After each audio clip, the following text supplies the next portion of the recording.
不知道你有没有过这样的念头，要是不用上班就好了，要是不用操心柴米油盐就好了，要是能永远健健康康长生不老，每天只管吃喝玩乐就好了。我们普通人把这种生活叫神仙日子，觉得这就是人生最高的追求，是几辈子修来的福气。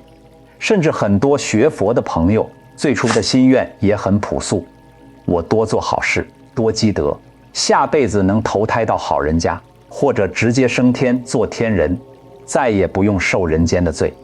我特别理解这种想法，趋乐避苦是所有生命的本能，谁不想过得舒服一点呢？但是今天我想跟你聊一个可能会彻底颠覆你认知的真相。在佛教的世界观里，升天不仅不是解脱，甚至可以说是整个轮回里最危险的一站。那些我们羡慕的福报，大到难以想象的天人，他们几乎无一例外，在寿命终结之后，都会直直地堕落到三恶道里，去做几万年的神仙，转头就去做畜生、做恶鬼，甚至下地狱。你可能会觉得不可思议，怎么会呢？做了那么多好事才修来的天福，怎么会落得这么惨的下场？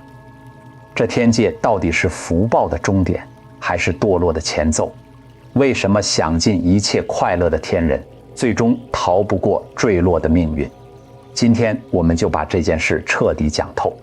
听完今天的内容，你不仅会明白天界的真相，更会重新看懂你当下的人生，看懂你正在经历的苦与乐到底意味着什么。其实答案说穿了非常简单，一句话就能讲完。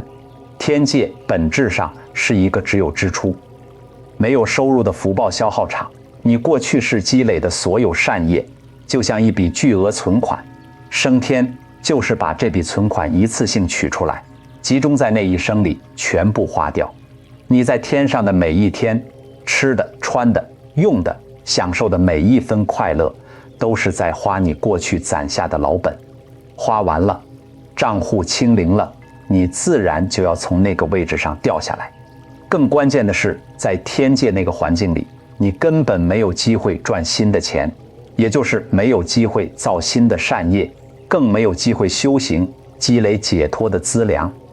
你只会在日复一日的享乐里慢慢放逸，慢慢沉迷，把过去攒下的那点家底消耗得一干二净。等你反应过来的时候，已经晚了。这就是天人会堕落的核心原因。福报本身从来都不能解决轮回的问题，它只是让你暂时站在了高处，暂时不用受底层的苦。但只要你还在轮回里，站得越高，摔下来的时候就越疼。很多人以为行善积德的终点是升天，其实不是。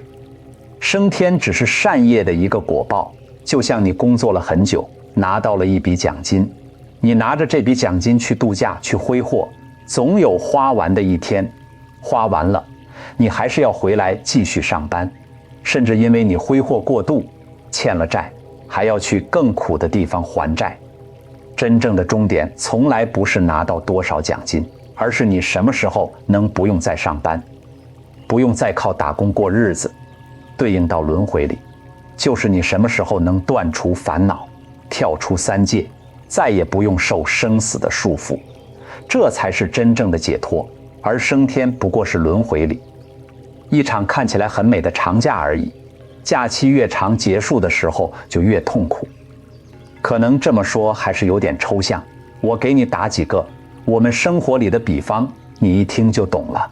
第一个比方就说中彩票，我们都听说过，很多人中了几百万、几千万的彩票大奖，本来是天大的好事，结果呢，大部分人不出3-5年就把钱挥霍光了，有的甚至染上了坏习惯，欠了一屁股债，过得还不如中奖之前。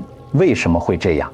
因为这笔钱不是他靠能力赚来的，是突然砸到他头上的。他没有驾驭这笔钱的智慧，也没有继续赚钱的意识，他只知道我有钱了，我要买房买车，吃好的玩好的，什么舒服来什么。他每天什么都不用干，只管花钱。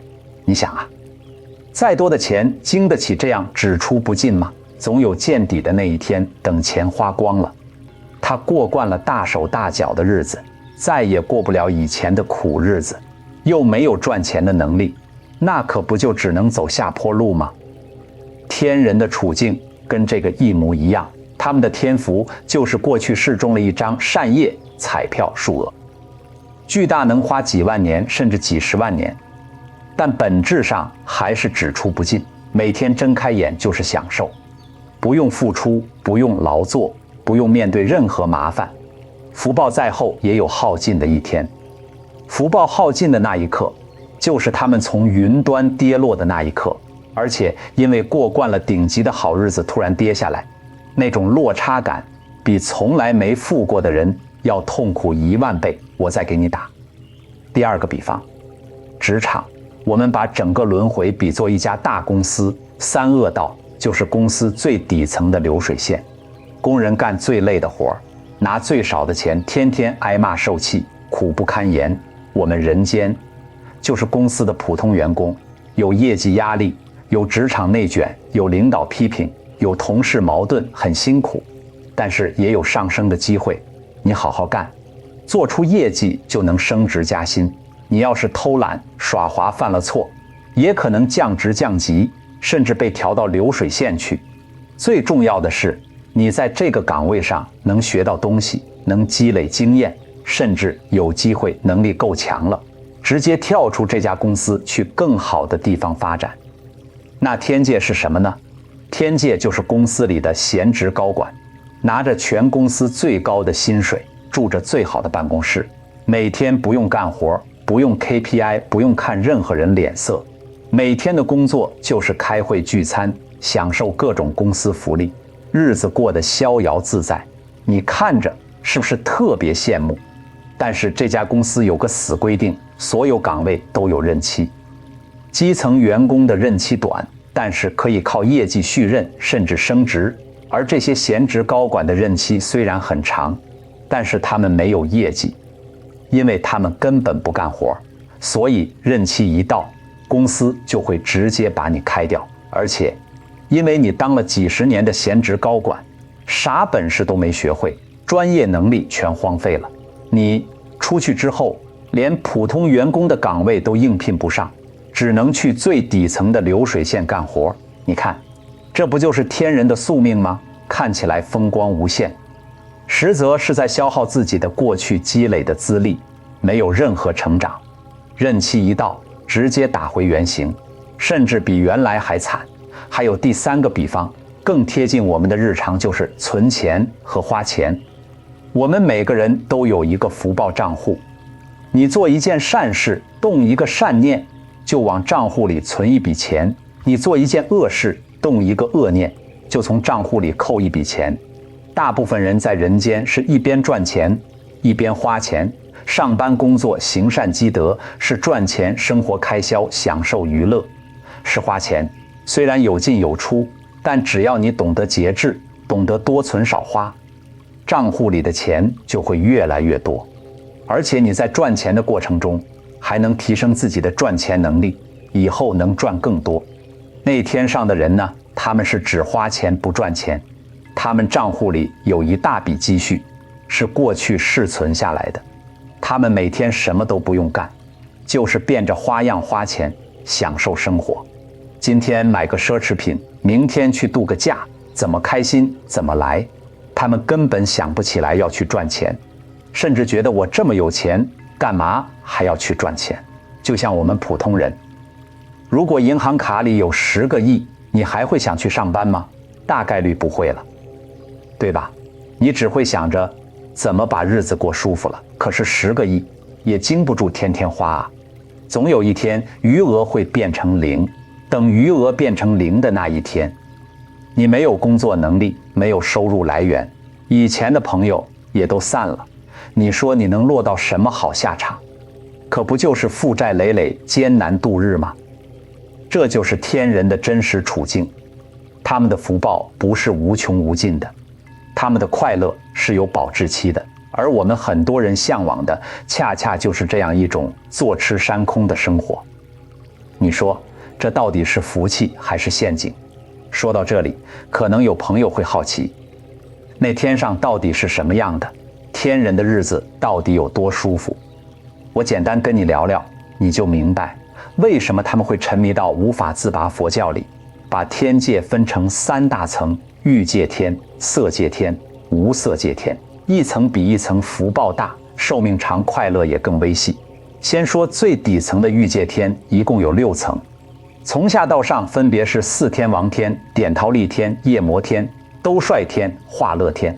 他化自在天，就拿最底层的4天王天来说吧，他们的一天相当于我们人间的50年，他们的寿命有多长呢？500岁，你算一算，一天等于人间50年，那一年就是18250多年，500年就是9125000年。你想想，活9125000年，而且不用生病，不用变老，想要什么有什么，每天就是听歌跳舞，吃喝玩乐，这日子是不是想想都觉得美？那再往上一层，点斗利天，也就是我们常说的33天，天主就是释提桓，因民间常说的玉皇大帝，大致就对应这一层。宝利天的一天是人间的100年，寿命1000岁，算下来就是3650万年，比4天王天又翻了1倍。越往上寿命越长，快乐越盛。到了欲界天的顶层，它化自在天，那更是欲界里福报最大的地方，所有的快乐都不用自己动手，自然就会现前。你以为这就到头了？还早。欲界天上面还有色界天，一共18层。色界天的天人已经没有男女的欲望了，他们靠禅定的快乐活着，身体是微妙的色身，没有粗重的肉体，寿命更是长得吓人。色界天最底层的初禅天寿命就有一大截往上的，2禅、3禅、4禅寿命更是成倍增长。再往上还有无色界天4层，这里的天人连身体都没有了，只有微细的意识住在深妙的禅定里。寿命最长的飞翔，飞翔处天寿命有8万大劫。8万大劫是什么概念？我们这个世界从形成到毁灭叫一个大劫，8万次的成住坏空。这么长的时间，他们都在禅定里待着，看似非常清静，非常安稳，但是哪怕是8万大劫，也有到头的一天，定静一散，还是要出定，还是要继续轮回。而且最可怕的是，不管你在哪一层天，不管你活了多久，在你寿命快要结束的时候，都会出现5种衰败的现象，叫做天人5衰。哪5衰呢？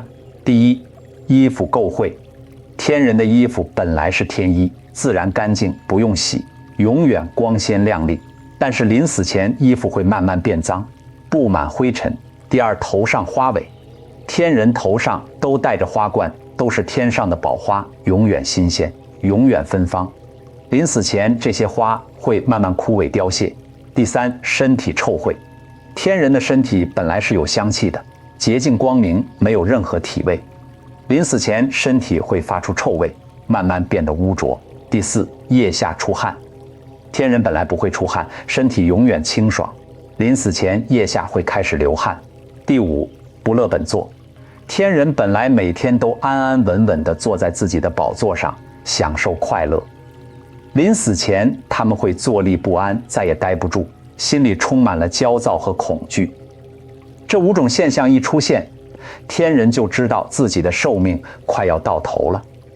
你想想，一个活了几百万年、几亿年，从来没有经历过任何痛苦的生命，突然眼睁睁看着自己的身体一天天衰败，看着自己熟悉的快乐一点点消失，知道自己马上就要离开这里，而且大概率要去更苦的地方。那种恐惧和痛苦，是我们人间的死亡根本比不了的。我们人间的人一辈子多多少少都经历过痛苦，生病啊，离别啊，失败啊，对痛苦有一定的承受力。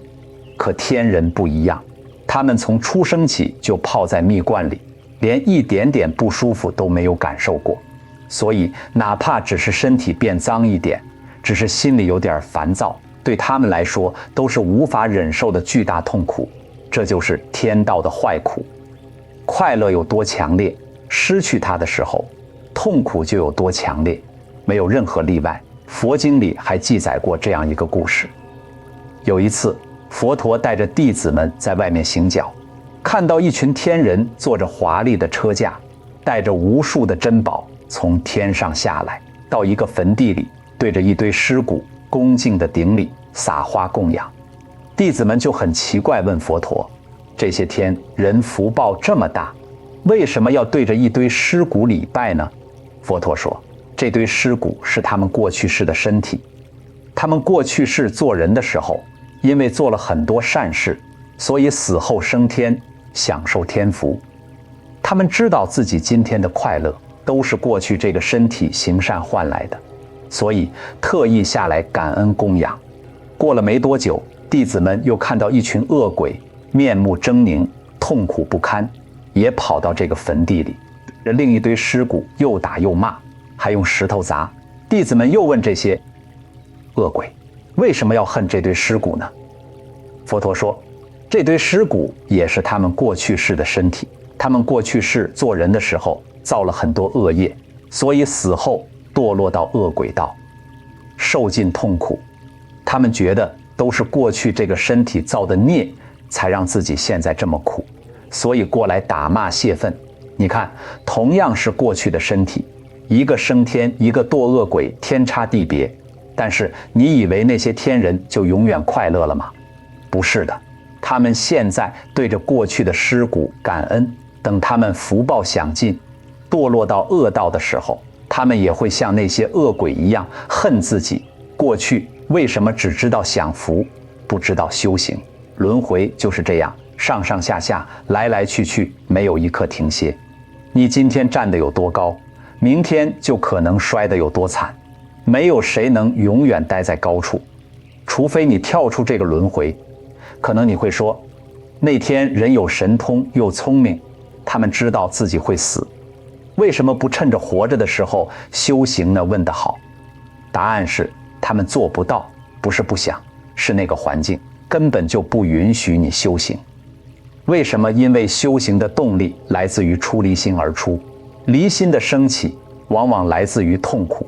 你只有感受到了苦，才会想着要脱离苦。我们人间的人为什么会去学佛，会去修行？很多人都是因为遇到了挫折，生了重病，经历了生离死别，感受到了人生的苦，才开始思考，人活着到底是为了什么？有没有办法能不这么苦？这就是出离心的萌芽。那天上有苦吗？在五衰现前之前，几乎没有欲界天的天人，沉迷在五欲的快乐里，眼睛看的是最美的景色，耳朵听的是最美的音乐，鼻子闻的是最香的气味，舌头尝的是最美的味道，身体感受的是最舒服的触觉。他们每天被欲望的快乐包裹着，满脑子都是怎么享受，怎么会想到苦这个字？就像你天天山珍海味，你会想起饿肚子的滋味吗？你天天住在豪宅里，你会想起无家可归的滋味吗？不会的，你只会觉得这样的日子会一直持续下去，永远都不会结束。这就是欲界天人的状态。放逸沉迷，根本生不起出离心，也根本想不起来要修行。那色界天和无色界天呢？他们已经没有欲望了，住在禅定的快乐里，是不是就能修行了？也不行。他们沉迷在禅定的乐受里，觉得这就是解脱了，觉得这就是最安稳的地方了。他们以为自己已经没有烦恼了，其实只是把烦恼压在了禅定下面，没有爆发而已。就像一潭水，表面看起来很平静，其实底下全是淤泥。他们看不到底下的淤泥，就以为这潭水是干净的，所以他们也不会想着要继续修行，要断除烦恼。他们只会一直待在定里，直到定的力量耗尽，还是要出来。所以你看，不管是欲界、色界还是无色界，所有的天人都处在一种温水煮青蛙的状态里，环境太舒服了，舒服到让你忘记了危险，忘记了无常，忘记了自己还在轮回里。等到水烧开了，你想跳出来已经没力气了。除了环境的原因，还有一个更根本的原因，他们没有办法积累新的善业，也没有办法净化自己的恶业种子。我们先讲善业，善业怎么来的？是在对境里修出来的。你看到穷人心生怜悯，布施给他，这是布施的善业。你看到别人受苦，感同身受，想要帮助他，这是慈悲的善业。你遇到别人伤害你，你选择原谅，不发脾气，这是忍辱的善业。所有的善业都需要有对境，需要有让你行善，让你修心的机会。那天上有这样的对境吗？几乎没有。天上人人都福报具足，不愁吃不愁穿，没有穷人，没有病人，没有可怜人。你想布施，你找不到布施的对象；你想慈悲，你找不到需要你慈悲的人；你想忍辱，没有人会伤害你，没有人会惹你生气；你想修善，根本就没有机会。就像你想上班赚钱，但是整个城市里没有一家公司，没有一个老板，你上哪儿赚钱去？这就是天人的困境，他们只有消耗福报的机会，没有积累福报的机会。再讲恶业种子，我们每个人无始以来心里都藏着无数的恶业种子，贪嗔痴慢疑杀盗淫妄酒，各种各样的种子都埋在我们的阿赖耶识里，遇缘就会发芽。我们在人间修行，就是借着各种对境，把这些种子翻出来，然后把它们净化掉。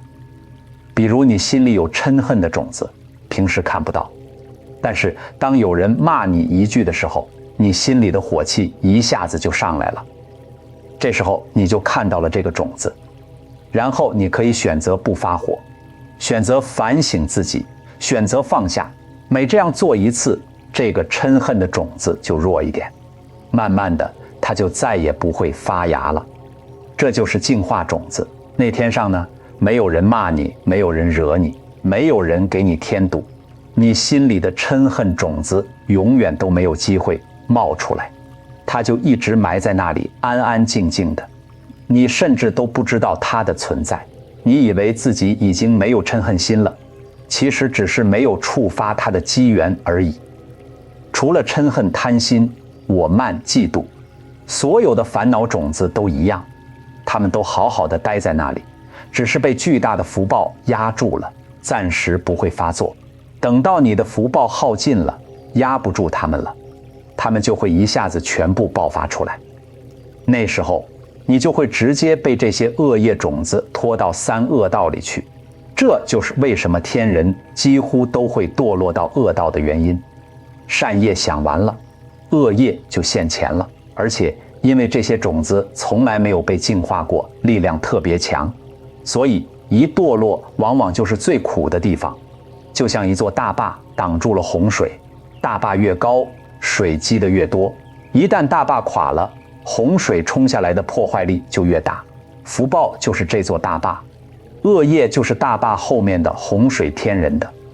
福报大坝特别高特别厚，所以洪水被挡得严严实实。可是一旦大坝塌了，洪水冲出来就是毁灭性的。我们人间的人福报大坝没有那么高，所以经常会有洪水漫出来，也就是我们会遇到各种不顺心的事，各种痛苦。但恰恰是因为洪水经常漫出来，我们才有机会去疏通河道，去加固大坝，甚至去把洪水一点点排掉。慢慢的洪水越来越少，最后就再也不会有水灾了。所以你看，到底是天天洪水泛滥的地方危险，还是大坝高高在上，一旦决堤就全军覆没的地方危险？答案其实很清楚。说到这里，我们就要讲一个非常重要的概念，有漏善业和无漏善业。这是理解天道本质，也是理解修行本质的一个关键点。什么是有漏善业？简单说，就是带着烦恼，带着执着，带着求回报的心去做的善事。比如我捐钱是为了求发财，求平安，求来世升天。我帮助别人是为了得到别人的感谢，得到一个好人的名声。这种善业就是有漏的，漏就是烦恼的意思，就是说这个善业里还夹杂着烦恼，夹杂着我只有漏的善业，感召的就是人天福报，是有穷尽的，想完就没了。就像往一个有漏洞的杯子里倒水，你倒的再多也会慢慢漏光。我们平时做的大部分善事其实都是有漏善业，不是说不好，它当然好，能让你暂时离苦得乐，能让你得到福报，但是它不究竟，不能让你彻底跳出轮回。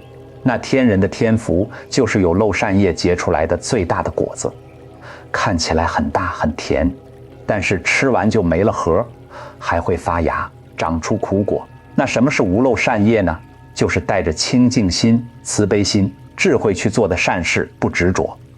我在行善不执着，有一个对象被我帮助，也不执着行善的果报，做完就放下，心里不留痕迹。这种善业就是无漏的，它不会感召轮回里的果报，它只会增长你的智慧，净化你的烦恼，帮助你跳出轮回。就像把水倒进一个没有漏洞的杯子里，倒进去多少就有多少，永远不会消失。真正的修行积累的都是无漏的功德，这种功德是耗不尽的，因为它不落在三界的福报里。而天人他们只有有漏的福报，没有无漏的功德，所以他们的福报必然有耗尽的一天。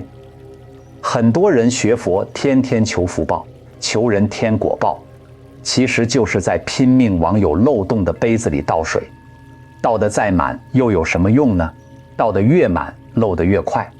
真正有智慧的人不会忙着往杯子里倒水，而是会先把杯子上的漏洞补上。漏洞是什么？就是我们的贪嗔痴，就是我们的我执，就是我们的烦恼。把漏洞补上了，你倒进去的每一滴水都会真正属于你，这才是一劳永逸的办法。所以你看，天人的问题本质上就是他们只积累了有漏的善业，没有去补自己的漏洞。他们的杯子很大，装的水很多，但是漏洞也在那里，水再多也经不住一直漏。等到水漏完了，杯子再大也只是一个空杯子而已。聊完了天界的真相，我们再把目光拉回到我们自己身上，拉回到我们当下的人间。我知道很多朋友听到这里可能会有点庆幸，还好我没升天，原来天上这么危险，但同时可能也会疑惑，那我们人间就好吗？人间也很苦啊，生老病死，爱别离怨憎，会哪一样不苦？我想告诉你的是，人间才是整个三界里最珍贵的地方，我们的这个人身才是真正的如意宝珠，是多少天人求都求不来的。为什么这么说？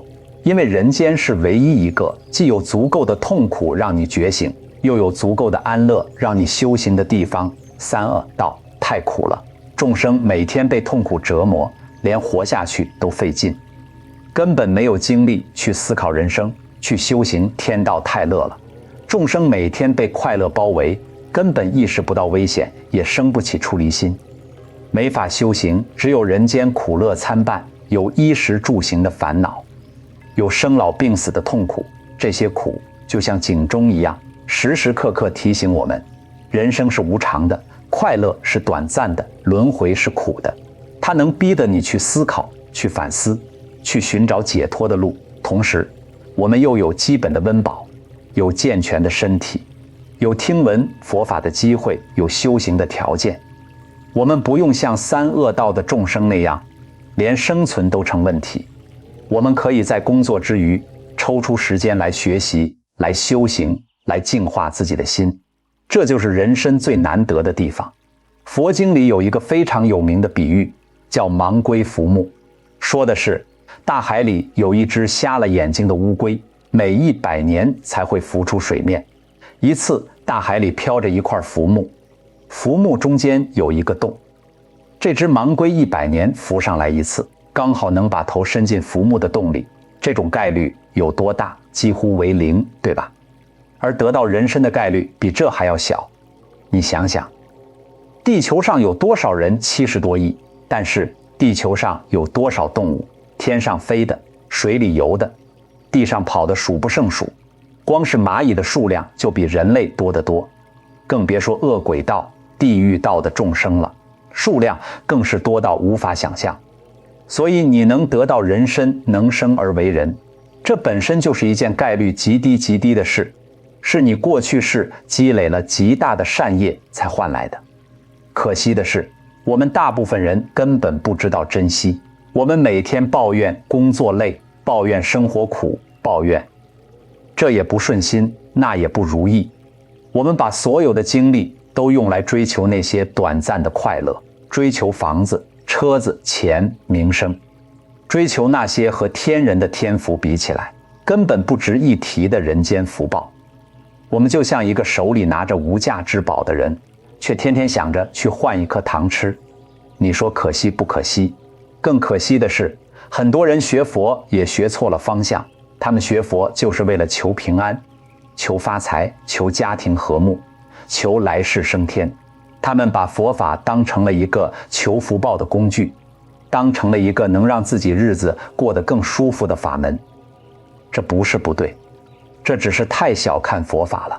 佛法真正的价值不是让你在轮回里过得更舒服一点，而是教你怎么跳出轮回，再也不用受苦。你放着一条能让你彻底解脱的路不走，却只想着在轮回里换个好一点的位置，这不是买椟还珠吗？我见过很多人一边学佛，一边天天攀比福报。你捐了多少钱？你印了多少经？你拜了多少佛？你有没有得到感应？你家里有没有变顺利？他们把修行变成了另一种形式的打工赚钱。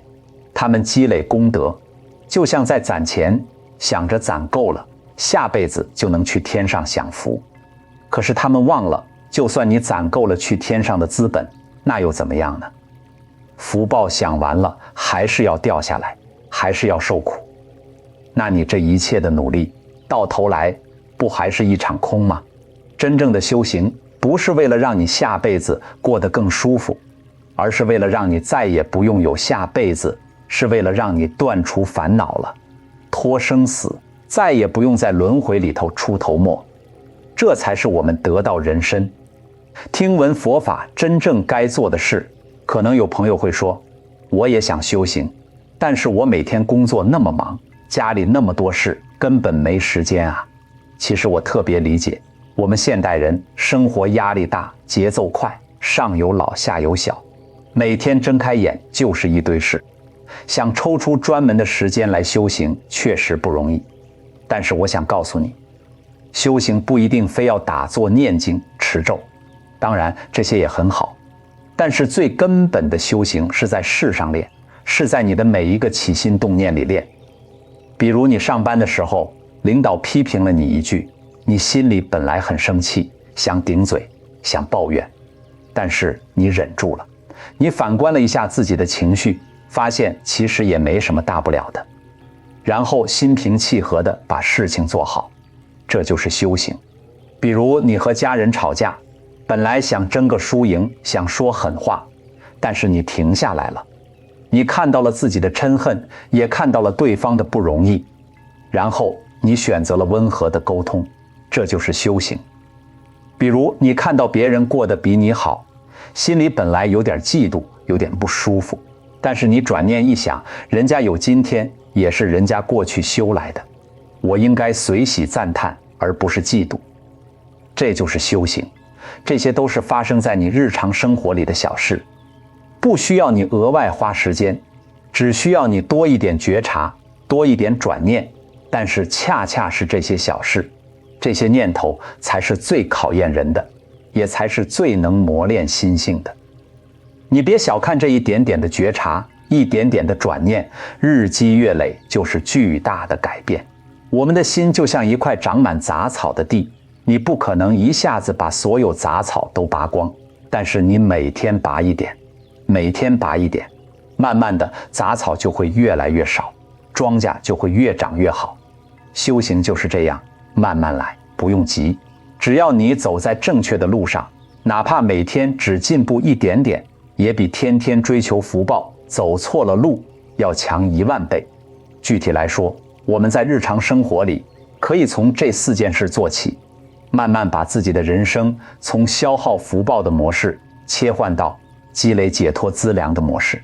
第一件事，重新看待你遇到的痛苦和逆境，以后再遇到不顺心的事，再遇到让你生气、让你难过、让你痛苦的人，不要第一反应就是抱怨，就是逃避。你要告诉自己，这是好事，这是我心里的烦恼，种子冒出来了，这是我消业障、净化种子的机会。就像你家里的垃圾翻出来了，你才能把它扫出去。如果它一直藏在角落里，你永远都不知道，那它只会越积越多，最后发臭发霉。所以遇到伤害你的人，你要感谢他，是他帮你把嗔恨的种子翻出来了，让你有机会把它拔掉。遇到让你贪心的事，你也要警惕，是贪心的种子冒出来了，你要看着它，不跟着它走，它慢慢就会消失。每一次烦恼起来的时候，都是你修行的最好时机。你能在烦恼起来的时候保持觉察，不被它牵着走，你就进步了一点点，日积月累，你心里的烦恼种子就会越来越少，你的心就会越来越清净。这比你跑到庙里去烧多少香、磕多少头都管用，因为烧香磕头是外相，调伏自己的心才是根本。第二件事，重新看待你遇到的顺境和福报。很多人一顺风顺水，一有钱有势就开始飘了，就开始挥霍，就开始看不起别人。这其实就是在消耗自己的福报，就是在走天人的老路。真正有智慧的人遇到顺境不会沉迷，反而会更加警惕。他知道这是自己过去的福报现前了，是好事，但也是考验。他会借着自己有福报、有能力的时候，多去帮助别人，多去行善积德，多去修行。他不会把福报都用来自己享受，而是会把它变成更多的善因，变成更多解脱的资粮。就像你赚钱了，不是全拿去花了，而是拿去投资，让钱生钱，甚至拿去提升自己的能力，让自己以后不用再靠打工赚钱。这才是对待福报的正确态度。享福是消福、惜福，再加上培福才是长久之道。而最高级的做法是把福报转成解脱的资粮，转成无漏的功德。这样福报就不再是有漏的、会耗尽的东西，而是变成了你跳出轮回的助力。第三件事，把你的发心从求人天、福报转到求解脱上来。很多人说，我也想求解脱，但是我做不到啊！我现在连日子都过不好，还谈什么解脱？其实没关系，发心是慢慢提升的。你一开始求人天福报很正常，这是基础。但是你要慢慢知道，这不是终点，这只是路上的一个驿站。你可以先求日子安稳一点，家人健康一点，这都没问题。但是在这个基础上，你要慢慢把心量放大，慢慢把眼光放远。你要知道，轮回里没有真正的安乐，不管你在哪一道，都离不开苦。你要慢慢升起出离心，升起想要彻底摆脱痛苦的心愿。有了这个心愿，你做的每一件善事，每一次修行，就都不再是有漏的人天福报，而是变成了解脱的因。就像你本来打工只是为了赚工资，后来你有了目标，想要财务自由，那你赚的每一分钱都不再是用来挥霍的，而是用来投资的，用来实现目标的。同样是做事发心不一样，结果就天差地别。第四件事，珍惜当下，就在今生努力。很多人喜欢说来世怎么样，下辈子怎么样，其实来世太远了，我们能把握的只有今生。你不知道下辈子还能不能得到人身，还能不能听闻佛法。就像那些天人，他们也以为自己能一直待在天上，结果福报一尽，直接堕落到恶道。再想修行根本就不可能了。我们现在有这个人身，有这个机会，就一定要抓住，不要等老了再修行，不要等退休了再修行，不要等孩子长大了再修行。修行就是当下的事，你当下的每一个念头，每一次选择，每一个行为，都是在修行。吃饭的时候好好吃饭，走路的时候好好走路，工作的时候好好工作，遇到事情的时候保持觉察，不被情绪带着走。这就是修行。不用去深山老林，不用去寺庙，就在你的生活里，就在你的柴米油盐里，就在你的工作家庭里。人间就是最好的道场，生活就是最好的修行。你在人间能修得好，能把自己的心调伏好，那你才是真的有本事。如果在人间都修不好，天天被烦恼牵着走，那就算让你去了天上，你也只会沉迷享乐，最后还是要堕落。其实我们身边到处都是缩小版的天人堕落的例子。你看那些年轻时风光无限的人，有钱有势，呼风唤雨，身边围着一堆人，日子过得比神仙还舒服。结果呢，有的因为违法乱纪进去了，有的因为投资失败破产了，有的因为身体垮掉了，到老了孤苦伶仃，过得还不如普通人。为什么？就是因为他们在有福报的时候只知道消耗，只知道享受，不知道积累，不知道修心。他们把过去的福报挥霍光了，恶业就现前了。还有那些一夜暴富的人，中彩票的，拆迁的，突然拿到一大笔钱就开始飘了，买车买房，吃喝玩乐，甚至染上恶习，用不了几年钱就造完了，还欠了一屁股债，整个人也废了。这其实就是快速版的天人。故事福报来得太容易，人就容易放逸，就容易迷失。反而那些一辈子勤勤恳恳，虽然没有大富大贵，但是日子安稳，内心踏实的人反而能平平安安过一辈子，晚年也幸福。因为他们一直在一边消耗一边积累，细水长流。所以老话说，德不配位，必有灾殃，真的是有道理的。你的福报必须要有对应的德行和智慧来承载，没有智慧的福报不是福气，是灾难。天人就是最典型的例子，福报极大，但是没有出离的智慧，最后反而摔得最惨。我们做人也是一样，不要光羡慕别人有钱有势，不要光想着自己要升官发财，你要先问问自己，我配得上吗？我能驾驭得了吗？如果驾驭不了，那福报来了反而是坏事。与其追求更大的福报，不如提升自己的智慧，提升自己的心性。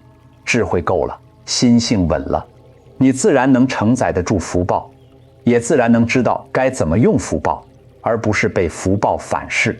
今天我们聊了天界，聊了天人的堕落，聊了人生的难得。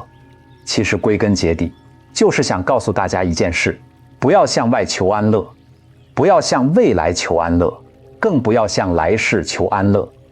真正的安乐不在天上，不在未来，不在别人身上，就在你自己的心里，就在当下。很多人以为解脱了之后就会飞到天上去过神仙一样的日子，其实不是的。解脱不是换一个地方生活，而是换一颗心生活，是你不再被烦恼束缚，不再被欲望牵着走。不管你在什么地方，不管你过着什么样的生活，你的心都是自在的，都是安乐的，这才是真正的解脱。你不用等来世，不用等升天，你当下就可以开始修这颗心。遇到顺境不贪着，遇到逆境不抱怨，遇到喜欢的知道它会过去，遇到讨厌的也知道它会过去。一切都是无常的，好的会走，坏的也会走。你不用执着任何东西，也不用害怕任何东西，慢慢的你的心就会越来越平静，越来越自在。到那个时候，你不用羡慕天人，你自己当下就是自在的。你也不用害怕堕落，因为你已经慢慢在断除烦恼的种子，慢慢在走出轮回的轨道。说了这么多，其实最核心的就是珍惜，珍惜你现在拥有的人生，珍惜你能听闻佛法的机缘，珍惜你遇到的每一个人，每一件事，不管是好的还是坏的。好的是你的福报，坏的是你的功课，他们都是来帮你的，都是来成就你的。不要把宝贵的时间浪费在抱怨上，浪费在无意义的享乐上，浪费在追逐那些短暂的东西上，多花点时间看看自己的内心，调调自己的脾气，修修自己的心性。这才是我们来人间一趟真正该做的事，也是唯一一件能真正跟着你走，永远不会失去的东西。不知道听完今天的内容，你有没有什么新的感悟？你以前是不是也觉得升天是一件特别好的事？或者你有没有在生活里见过那种福尽而衰的例子？欢迎在评论区留下你的想法，我们一起交流，一起成长。如果觉得今天的内容对你有帮助，也请点赞、订阅，把它分享给你身边的朋友。也许正是这一句话就能点醒一个迷茫的人。最后也祝福大家都能珍惜当下，活在当下，在人间这所最好的道场里，修得一颗自在安稳的心。我们下期再见。